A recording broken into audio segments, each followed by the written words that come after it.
చట్టము మరియు శాంతి భద్రతల అధ్యక్ష సమతుల్యం చేయటం అన్నది ఒక సమర్థవంతమైన పరిపాలనకు అది ఒక అత్యవసరం అధ్యక్ష.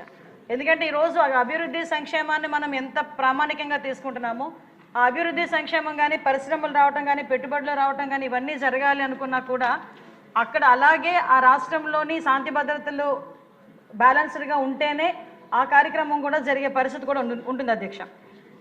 ఇంతకు ముందు అధ్యక్ష మీ అందరికీ తెలుసు అతిగా పోలీసుని చట్టవిరుద్ధంగా ఉపయోగించడం, అదేవిధంగా దాన్ని బట్టి బేస్ వల్ల ప్రజల్లో ఒక అసంతృప్తి, అధికార దుర్వినియోగం, లేకపోతే ఇంకా ప్రజల మీద నమ్మకం కోల్పోవడం ఇవన్నీ కూడా కనిపించినాయి అధ్యక్ష. దానికి నిదర్శనమే 151 సీట్లు ఉన్న జగన్మోహన్ రెడ్డి కేవలం 11 సీట్లకి పడిపోయి ఈరోజు ప్రతిపక్ష హోదాని అడుక్కునే పొజిషన్కి తీసుకొచ్చారంటే ఆ రోజు శాంతి భద్రతలను అడ్డం పెట్టుకొని ఇష్టారాజ్యంగా ప్రవర్తించి మీలాంటి వాళ్ళ మీద నాలాంటి వాళ్ళ మీదే కాకుండా సాక్షాత్తు ఇప్పుడు సీఎం గారు చంద్రబాబు నాయుడు గారి మీద, అదేవిధంగా డిప్యూటీ సీఎం గారు పవన్ కళ్యాణ్ గారి మీద, లోకేష్ బాబు గారి మీద, ఇక్కడున్న చాలా మంది మీద అక్రమంగా కేసులు పెట్టే పరిస్థితి.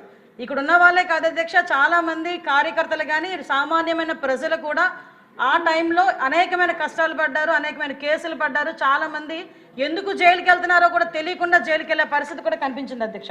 దాన్ని బేస్ చేసుకున్న అధ్యక్ష ఈరోజు ఇక్కడికి వచ్చిన తర్వాత గాడి తెప్పిన లా అండ్ ఆర్డర్ సిస్టమ్ ఓవరాల్గా చెప్పాలంటే ఒక 0 నుంచి మళ్ళీ స్టార్ట్ చేసిన పరిస్థితి. సంక్షోభాలను ఎదుర్కోవడం గౌరవ ముఖ్యమంత్రి గారికి కొత్తమీ కాదు, కానీ ఇలాంటి సంక్షోభం ఎదుర్కోవడం అన్నది నిజంగా ఫస్ట్ టైం అనే చెప్పుకోవాలి.